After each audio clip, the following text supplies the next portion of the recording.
Feet are funny things, aren't they? And when out on a bike ride, they can often be the cause of discomfort. Well, apparently they shouldn't be. So if your feet hurt whilst you're riding a bike, then this video is for you. We're going to be geeking out on feet a bit. We're going to be talking a little bit more detail about shoes, in particular width, size, what's kind of a good way of finding out what shoe may potentially be better for you. We're going to talk a little bit about cleat location, potentially using stuff like cleat adapter plates, and then we're going to kind of move on to insoles, off-the-shelf insoles, and kind of custom orthotics, and really talk about the benefit of them. Now, I think it's important to understand first, like, what is the foot? Like, basically the foot is lots of little bones, lots of nerves, lots of capillaries.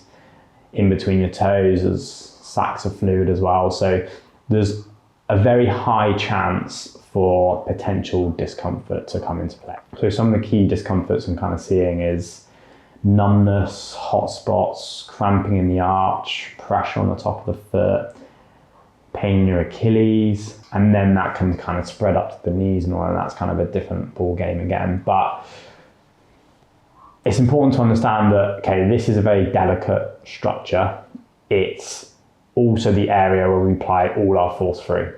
And as humans, we evolved to walk around barefoot, and this structure was designed to be delicate and full of nerves so that we can stabilize ourselves on the ground. So problem is, a cycling shoe is the complete opposite of that. A super stiff, rigid sole that gives no flexion, no chance for compensation to allow the foot to kind of find a comfortable spot. It's just a rigid plate underneath this delicate foot. Now, that means that if something's not set correct or something's not right, you run a high risk of these potential numbness and discomforts to come in. Now, shoe width is a big one. It's getting better. A lot of cycling manufacturers are producing a wide fitting version of their shoes now, which is great to see. The one thing to keep an eye on with this though is that it needs to be a wider sole, not just more fabric sewn on top of the same sole. Again, they are getting better. The newer physique range, 4mm wider sole. There's obviously brands out there that make wider sole shoes. So for example, we're looking at two very different shoe shapes here. So this is a Lake, in particular, 238, and this is Clock's new M3 Air. So really nice shoe, really smart looking. A lot of people come to me hoping they leave in this kind of shoe. Unfortunately, this is the kind of shoe that's going to work better for them. And the important thing to understand is that delicate structure, if it's not happy, if your nervous system is not happy with where the foot is in situ, you are not going to be putting the most power out you can. You're not going to be comfortable. You're not going to be connected to the bike. One thing I would say to people generally, before we start talking about orthotics and cleat setup, this is kind of stage one almost. Now, the reason why Lake stock to bike fitters is because they only make shoes, and they make shoes that work for people's feet. They make wider soles. They deal with, if people have got bunions, really high volume feet, they need space, they need room for their foot to splay, they've got a shoe for them. The thing to bear in mind with Lake is don't buy a pair of Lakes because someone else is wearing them, because every model fits completely differently. You can't buy it too much based on price. You've got to buy it based on what is your foot structure, how you connect with the bike, what is your unique foot. So I guess with any shoe, try it on before you buy. Yes, but it's based on previous perception. Comfort, especially in your feet, if you've always tried on a cycling shoe that has been really restrictive and tight, the sensation you will definitely get when you try a Lake on first is, oh, there's lots of room in there. I don't know whether this is good or bad. So yes, but then also going back to that original point that we spoke in the previous videos, people then size up to accommodate that width. So they kind of try a shoe on too restrictive, go up a size, maybe 2 sizes, and then that comes in a whole nother range of issues because you're doing these bows up really tight to feel some support towards the front of the shoe. The second point, obviously, we talked about is cleat location. If that's not set correctly, forget all the things about custom orthotics and all this. Generally with cleat location, there's a tradition to run it under the ball of the foot or just generally too far forward. It's what we're trying to do is stabilize the foot. Now, if I almost use this as, if I go to like the extreme here and I move the pedal axle right to the end, if I try and pedal, you almost get like this leverage sensation. If we then know that this is an awful lever and that's linked to your Achilles and to your knee, all of this movement and destabilization and a lot of plantar flexion at the bottom of the stroke can be quite detrimental. So looking at kind of shifting cleats a little bit further back, different shoe manufacturers have a better cleat setback location. Now, something like this, so this is a adapter plate from Midfoot Cycling.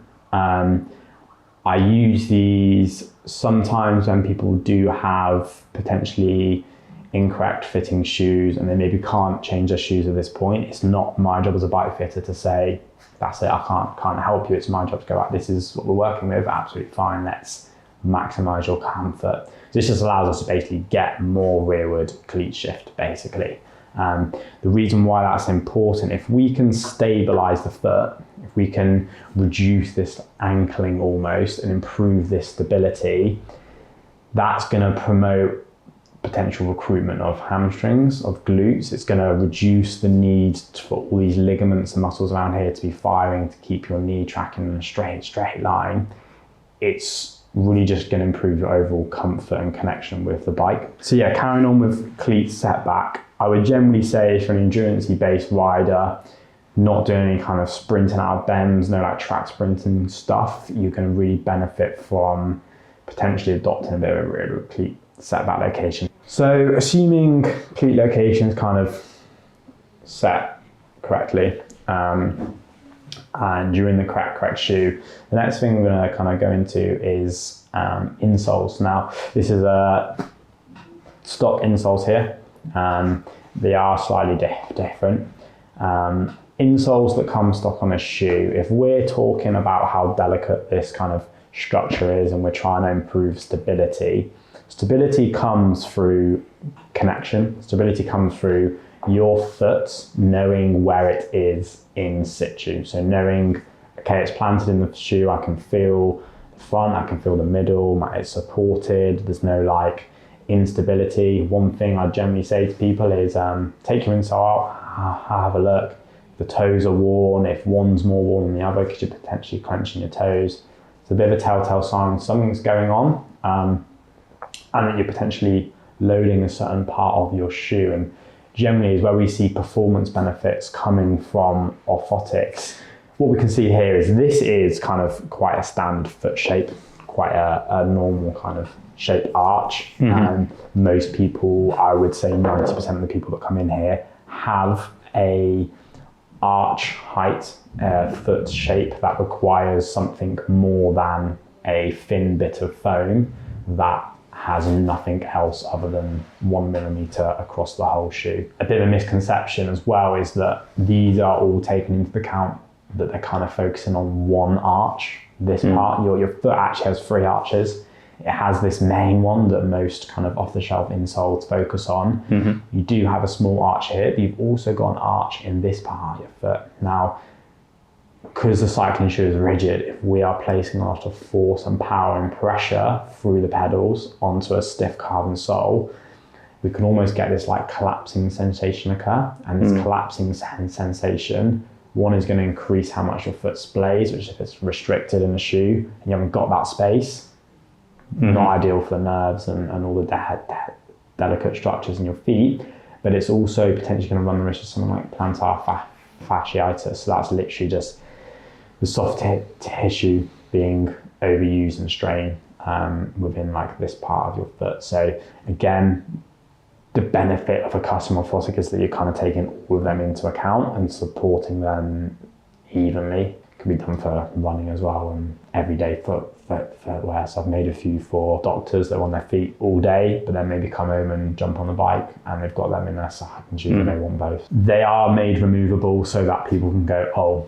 don't want that, get rid of that. Other sports like skiing, you'd almost be the absolute norm to buy your boots and get an orthotic made, because they're in a rigid shell. Their foot is in something rigid. This is the same with cycling. So other manufacturers, Giro used to make one, but Croc are now doing it, where they're adding removable inserts underneath just to provide a little bit more volume there. Good. It's slightly better than something like this, but again, all it's really doing is assuming that this much millimeters of foam is going to provide more connection support. Supporting your arch is a massive thing. Like saddle pressure can decrease by 30-40% almost by having correct stability and support in your shoes. We move off over to what I would call an off-the-shelf orthotic. This is made by CDAS. A bit more ergonomically designed for the foot, something that's going to provide a little bit more structure and shape. Again, better connection. It's going to basically provide a surface for more of your foot to touch the shoe. And what we're kind of looking for is, instead of calling them arch support, we'll call them arch touches. That was kind of probably, it sounds weird, but that's probably more what we're looking for. The time when these don't work is when you've got any kind of asymmetry in your feet, because obviously left and right is going to be the same. It's assuming that if you now put a really prominent volume reducer insole under your arch, but left one collapses, right one keeps its height, you're suddenly going to feel a lot of asymmetry in your feet. So bear that in mind. I'm not definitely recommending people just to go out and buy all of these and it's going to solve all your issues. But if you've got a high arch, if you stand up, put your fingers under your arch, you can get maybe 3 fingers under and they kind of go up to the end of your fingertips. Probably a sign you could do with supporting that. The one up from that is a custom orthotic. So by a company called CDAS again. This is basically what we call a fully customizable orthotic. So you can see the shape of it, the structure. It's taken a mold. So we take a mold of both feet and this comes flat in a box and we heat this up. And then once we've got a mold of both feet, in a neutral state, we then place this onto the mold, goes solid, goes stiff, this then goes into your shoe. The sensation we get a lot with this is just connection wise, like a lot more planted, a lot more stable. They're feeding the shoe a lot. If you make this correctly, it reduces the need for potential wedging of your cleats and all that, because you're kind of bringing your foot to a neutral state. There's no pronation going on. Can help knee tracking, can reduce saddle discomfort and all that.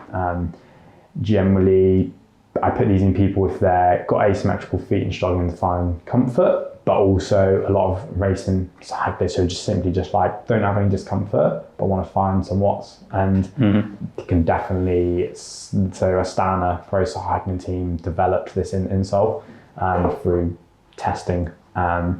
And it does come down to the person who's making it. Obviously, if you went to a ski shop for a cycling insole, you can't promise it's going to be the same. But yeah, something like this just completely changes the game in how much your foot is basically connecting to the shoe.